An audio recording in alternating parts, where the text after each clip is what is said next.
program helps our visibility with Microsoft sellers, which in turn helps us when we're introduced to new partners. It has accelerated our entrance into new markets, and our product is developing with higher quality and at higher speed than it would otherwise have. Things like ISV licensing, handling our licenses just like any Microsoft first-party applications. We see that as a big benefit. What ISV Connect program introduced is very different level of confidence with our customer. And with Microsoft expanding the program, we are expecting to grow our ISV portfolio significantly.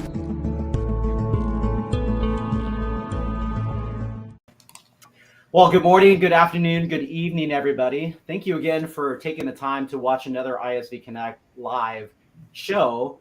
It's an honor to welcome Michael, who's the president and CEO of North America from SignUp. Before we get to him, let me do a quick couple of housekeeping items. So throughout the event, for those of you who've watched these before or replays, or maybe you've never been on one of these, thank you for making the time on a Monday. I'm sitting in Seattle, so it's about 8 o'clock in the morning to take the time to listen and learn. So throughout the event, we'd love to hear where you're watching from. So if you want to put in the LinkedIn comments as you're watching this feed on LinkedIn, just type in where you're watching from. Maybe you're watching from Seattle, where I'm doing this, or where Michael's watching from sunny Florida, or somewhere in between Europe, Asia, etc. I'd love to hear from you, and then we'll flash up your name to just do a quick shout out for where you're watching from.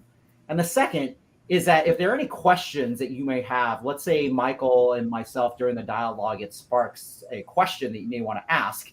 We do have time usually towards the end for about one question, and then I'll flash it up and I can ask it live in front of Michael. And also appreciate utilizing the icons in the LinkedIn window, either like, support, celebrate, etc., because that gives us an opportunity throughout the event to understand is the content actually resonating with people actually watching.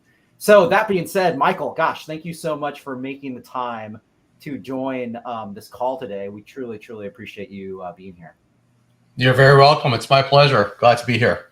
Great. So let's go ahead and get started. And of course, the first question that people who watched these before, I always ask is, what do you do at SignUp? I just at my high level, people saw your title. I needed a high level thing. So what's your role at SignUp Software? And then what's one thing not on your LinkedIn profile? I always like to ask my guests, for people to get to know people, what's one thing not on your LinkedIn profile that you'd be open to sharing to a broad audience that's watching? Sure. Well, so what do I do? Well, so last year I joined SignUp to essentially put a footprint, expand the existing footprint that SignUp Software had in North America. And so we built some staff to help support and our partners, our customers of all kinds, for both in the F&O, D365, Finance and Supply Chain. I got to get that straight. It's been so many years I use that other acronym.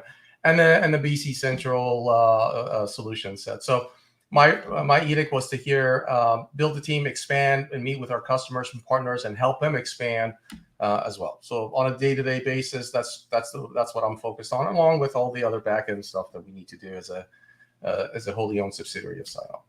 Yeah, that's great. And so then, what's one thing that's not in your LinkedIn profile that you're open to sharing?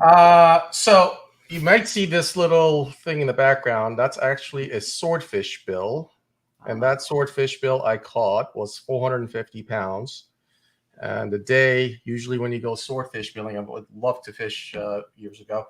But usually when you go, because swordfish are gladiators of the sea, as they call them, or the ocean, you usually go with 4 or 6 people. And that day it was just 2 of us. So it was a bit of I don't want to say it was a lot of work to get that swordfish into the boat. But that was 450 pound swordfish. I love it. Gosh, I'm not a fisherman myself. I've been fishing a few times. I actually have an uncle that runs a charter business in Canada. No swordfish over there. A lot of salmon, a lot of crab, a lot of halibut, etc. But man, I can't imagine fighting with that type of fish and then trying to bring it to the boat without being skewered by with 2 people, right? yeah, I can imagine. Yeah, I need 2 people to do it. Yeah. So, gosh, let's go ahead and get started with a couple of questions, and I'm going to switch it up a little bit per our conversation. Is if you can give everyone a sense for when someone says AP and they think, okay, well, AP, is that Associated Press? What is that terminology? But of course, in the enterprise resource planning world, or if you're in finance, or if you're a chief finance officer, we all know what that is. I mean, how do you get payment from people for accounts payable? And so why don't you describe the need for what is the complexity of accounts payable? Because it's a standard business process. It's been around since as long as businesses have been put together. So maybe describe a little bit, and I'll give context to what does SignUp do, but give some context to the challenges and what are the opportunities for improving accounts payable. Yeah, so it's great question. So when we look at AP, most of us just think about how do we pay vendors and how do we process their invoices. But when we look at SignUp as AP, it's a micro workload of what I call the whole resilient supply chain play that we've talked about here with you, our partners at Microsoft.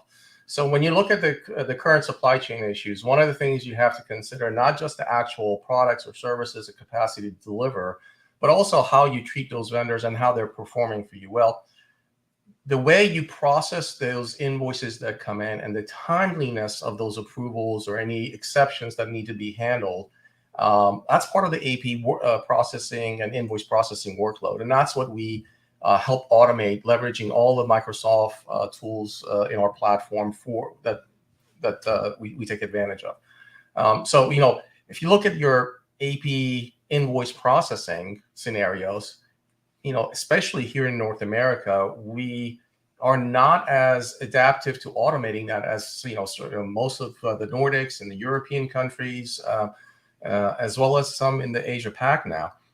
So it's been very manual process. The AP invoice comes in, it's too much work because now you got to have somebody enter it in. So it's sort of what we call not high value workloads. And then from there, the paper is moving around the office to be, or by sometimes locations to be approved. So that process is what we help automate as much as the customer wants or needs in our solution set. I love it. And so when you think about this scenario and the paper that it requires, what are you seeing, like just the efficiencies of just optimizing better use of the people to do more specific work to drive the business versus just very manual effort? I mean, what is, when you automate it, what are some of the things that you've seen, Michael, just in these types of deployments? Yeah, so by role, if I look at the leadership, the business leadership roles of our customers, right? The business decision makers, as we sometimes call them, they love the 4 C's that at least we deliver, and other AP work solutions could deliver for them. But this is what we focus on, at least.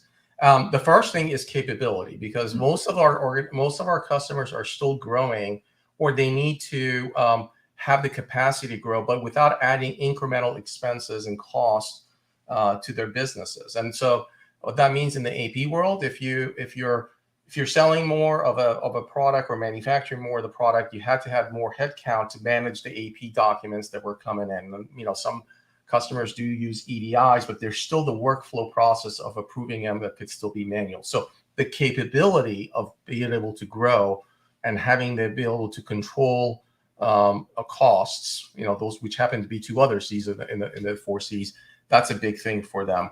The other thing is the control side of things. Now, control specifically in who approves what. When you look at an AP workload in terms of the AP process, you may have in a complex manufacturing scenario or retail scenario, you may have different folks in your organization that need to approve a particular invoice that comes in, or set of invoices. So that control of who does what really becomes important. And the timeliness of that also becomes important. That's what they benefit from. The third would be compliance. So a lot of times those approvals, same workflows for approvals, become part of the compliance of ensuring that the right set of eyes, the right number of eyes have looked at a particular AP, whether it's you need to pass a quality control test if the invoice came in against some goods that came through, or anything else for that matter, that the right number or the dollars that came through. So that compliance aspect is big. And lastly is cost. By automating all of this, again, they can continue to grow their businesses, but without adding incremental cost of AP folks, as well as the cost per transactions are sometimes reduced by 75%. And we have one particular customer that started with 2 AP folks. They started with 20,000 documents per year, and they're expecting to transact 500,000 transactions with the same 2 people. Yeah, and I love that. Those are all great 4 points, Michael. And what resonates with me is, of course, with all these supply chain issues and the efficiencies that customers just end customers are facing with demand, and how do you scale existing resources? I love the comment at the end, which is you could take an existing set of people, and regardless of the number of things coming in, invoices coming in, you can scale without having to add more headcount, which I love hearing, because that's what customers want. They want to go, how do you make my processes more efficient? So with the resources I have, I can still maximize those people and have the solution scale. So why don't we talk about the next question, which is just what's your experience been in the Microsoft ecosystem? I think one of the great things is anyone who looks at your profile, they're going to notice that you've been in the Microsoft ecosystem in various capacities, including in former roles in the software integrator channel. So maybe talk about a little bit, Michael, is that what has the experience been for SignUp in regards to being part of the BizApps ISV Connect ecosystem, just being part of the partnership ecosystem to drive partner-to-partner relationships, and of course, driving engagement with our sellers to drive this joint value to our joint Dynamics Finance and Operation customers. Yeah. Well, I got to tell you, it's been phenomenal. I mean, I started, a number of years ago, back in 1999. Yes, I'm dating myself. I am that old. We were part of the my practice that I own at the time. We were part of the Microsoft partner ecosystem. It's amazing how to watch that evolve from a systems integrator perspective and now into the ISV world.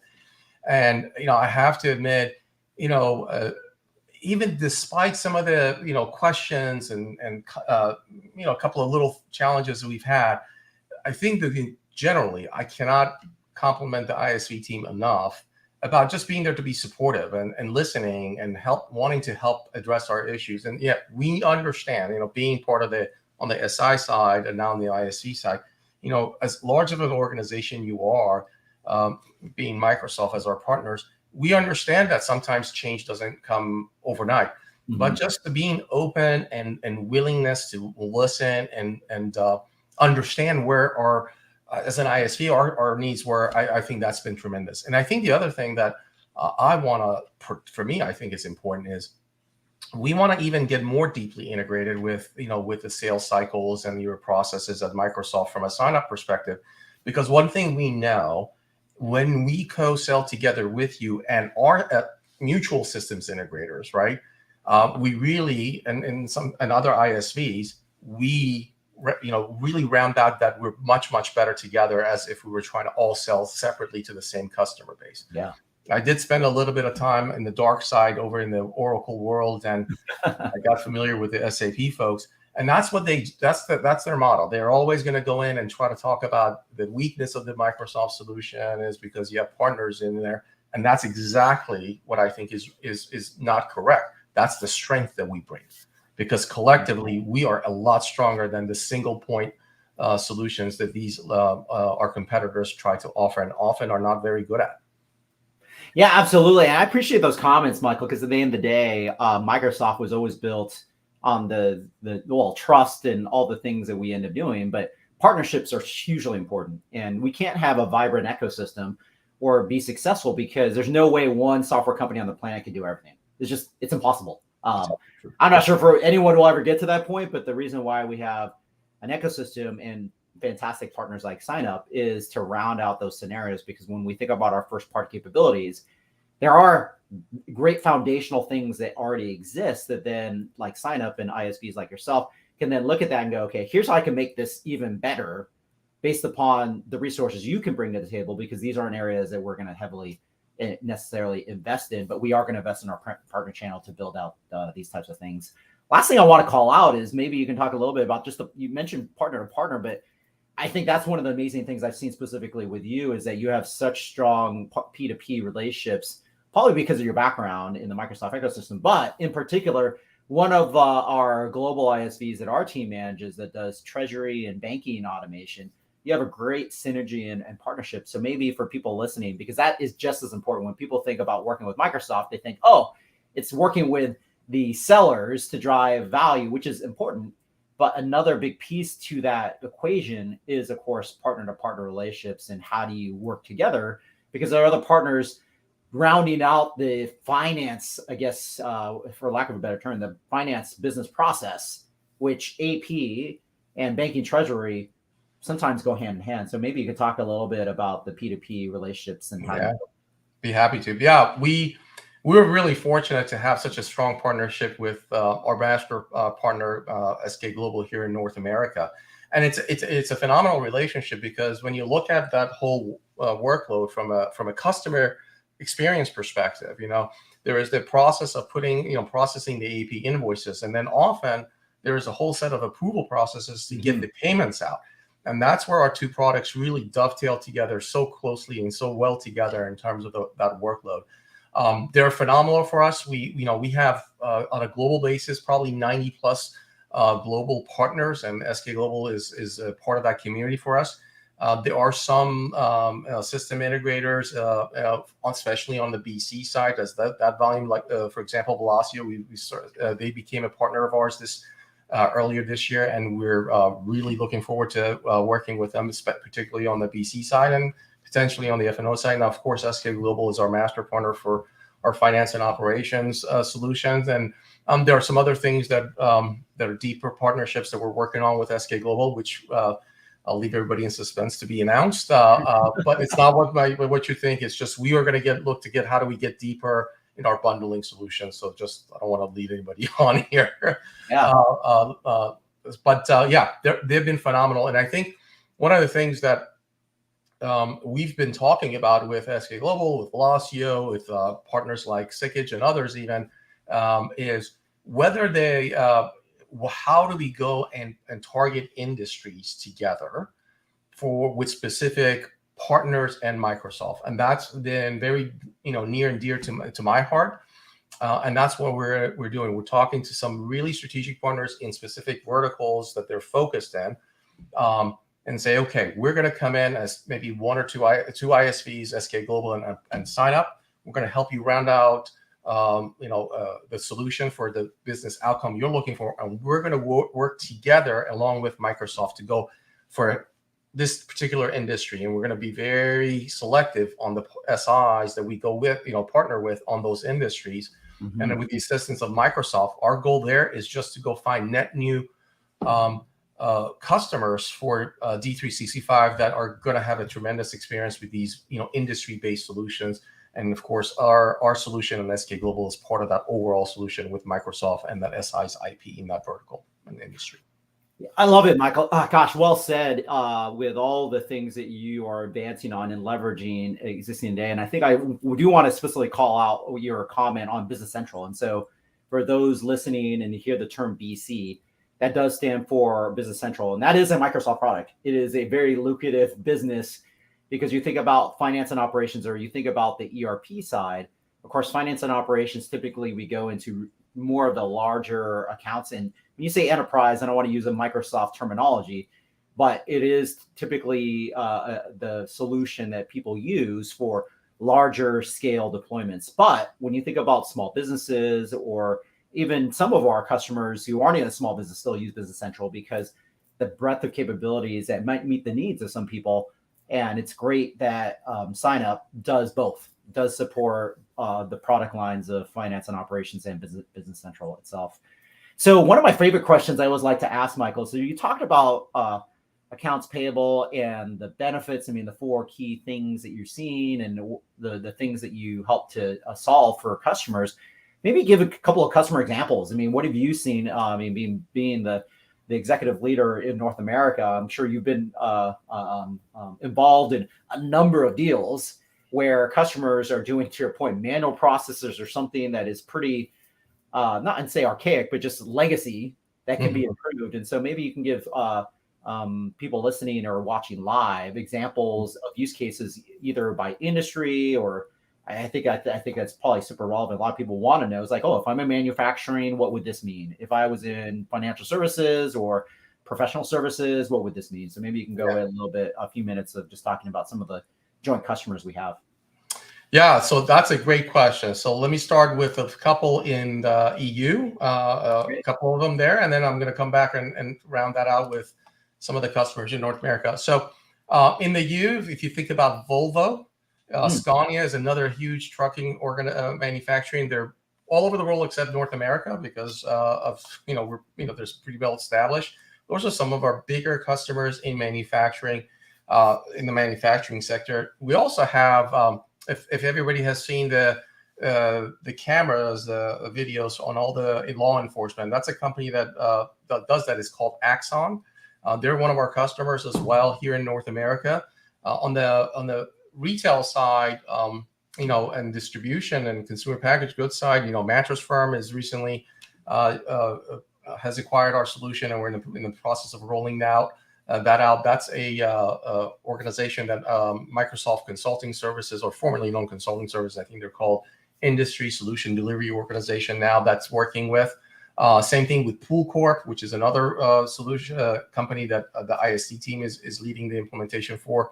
Wall Clippers came through. They're huge on that side, and they manufacture and have provide their products to the big box retailers.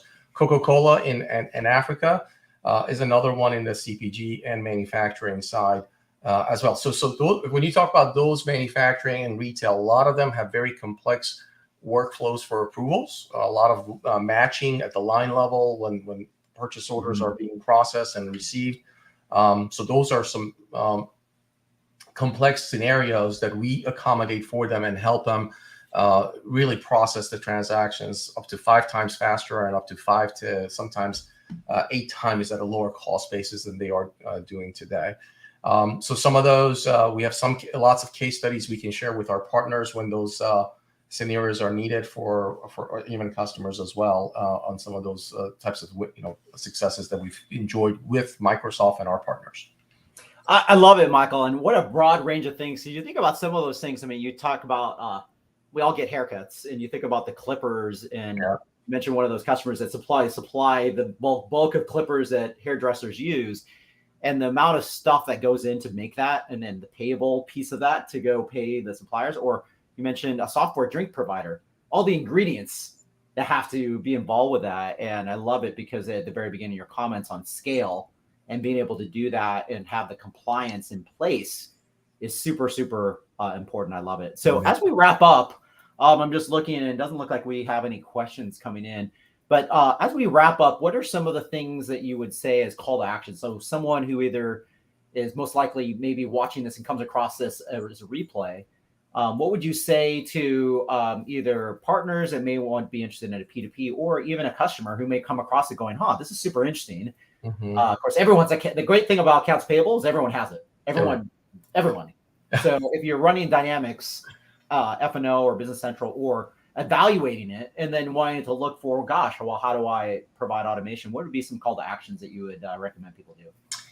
Yeah, I think generally my suggestion is, if you're finding that the company is still growing in the number of volume and its growth on the revenue side, on top line revenue side, but you're trying to figure out where their costs can be contained, that's where I think the AP process is a very natural, easy one to go and attack.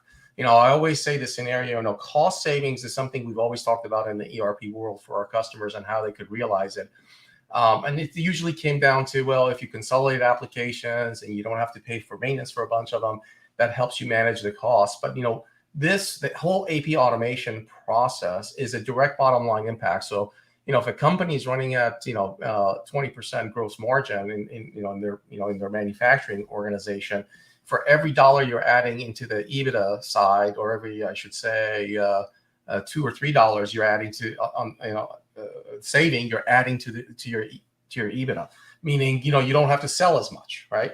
So that's all going back to the bottom line without, and that allows you to kind of continue to scale and not have the hiring costs that you would have in the future. So look for companies that any one of you that is still growing, but is trying to contain costs and trying to leverage automation to do that. That's where we can come in, and we use all the Microsoft platforms, including the cognitive services on Azure, and we live and breathe in the Dynamics 365 user interface and have a web interface for the approval process that's quite intuitive and very mobile friendly. That would be my suggestion. I love it, Michael. So I'm going to flash up a couple of quick websites for people to take a screenshot of and visit later. But the first would be just aka.ms/signup software. That takes you to the actual listing for the finance and operation solution, IP solution that SignUp software brings to the table. So definitely bookmark that and check that out. The other one is just the website. Just go to signupsoftware.com, and all these amazing stories and things that Michael had shared offers a great set of resources and capabilities, as well as the obvious. We're all LinkedIn. So if this was interesting to you, like myself, Michael has a very robust LinkedIn profile. So send him a connection request, send him a message, a LinkedIn message to just say, hey, Michael, I caught your replay. I'd love to learn more, or whatever type of outreach you'd like to go do. So any closing comments, Michael, before we wrap up? The one thing I will share at the very end is that your team was kind enough to share about a 45-second video just to, again, reinforce the value of what SignUp software can bring. But any parting comments before we wrap up the show today? Yeah, I think the only thing I would ask is, often people are watching this, say, I'm kind of intrigued, but they kind of want to make sure they know a little bit more. And I think sometimes most of us don't do this very often, but I think it's, I'm happy to do it. For the cost of the investment you make at least in our AP automation solution, it's depending on how many transactions you're processing. It could be the cost of a full-time AP person, as little as that, and all the way up to maybe two. Sometimes it's half of an AP person, again, depending on if it's Business Central, if it's finance and supply chain. So the reason I give you that perspective is our solution is not meant to be unless you have lots of volume, is not meant to be a seven-figure or even a six-figure project. Our solution is strictly consumption-based. Our pricing models are based on number of transactions that you process. So it's very value-based driven and easy to get into. Our implementation cycles are very short, anywhere as little as 4 weeks, up to sometimes 8 to 10 weeks. So the high value that we bring, that business impact that we talk about, can be realized very, very quickly. So, every company is different. Reach out to me directly. I'll put you in touch with our sales teams if I need to, and we'll make sure we vet that out to you very quickly in case you're interested or curious. Thank you so much, Michael. Truly a pleasure. I appreciate the investment of time you made, not only on the show, but just how much effort you've taken throughout your journey, but in particular now in your current role at SignUp and the partnership we have. Because again, when we think about the scenarios and solutions you provide an amazing, robust scenario that really helps our end customers succeed and scale with a secure and compliant way as well, which is just as important. So thanks again, Michael. Thanks for everyone watching the show live or running across the replay. So just stay tuned. I'm going to flash up this about 42-second video, and take care, everybody. Have a great week, and happy pre-4th, because 4th of July is actually coming. That's up. right. Yeah. Next week. Yeah. So, Thank you, Brian. Take care. Yeah. Take care.